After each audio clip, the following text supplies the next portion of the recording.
करायचे. त्यावेळेस मी पोलीस स्टेशनला 5-5 तास 2-2 दिवस मी संडास बाथरूमच्या बाहेर झोपलेली आहे.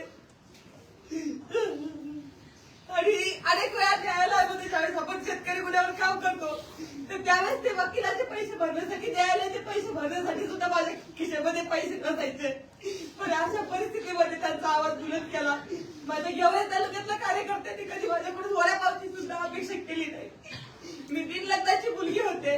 राजकारण घाणेरडे असतं असं म्हणतात, पण माझ्या बापाने एवढं मोठं दगड काढीत करून एवढं राजकारणामध्ये मला घातलं. पण मी सुद्धा तशी वागले आणि संघर्ष करत राहते. पुढे छत्रपती संभाजीराजेंच्या आशीर्वादानं मराठा क्रांती मोर्चामध्ये आम्ही काम करत असताना संभाजीराजेंनी आम्हाला एकत्रित आणलं आणि त्या ठिकाणी आमचं लग्न झालं. लग्नानंतर सुद्धा एकही दिवस नवीन नवरी म्हणून मी राहिले नाही. मी दुसऱ्या दिवशी प्रभागाच्या बाहेर पडले आणि लोकांसाठी काम करायला लागले. पण हे सगळं करत असताना माझ्याकडून चुका होतात.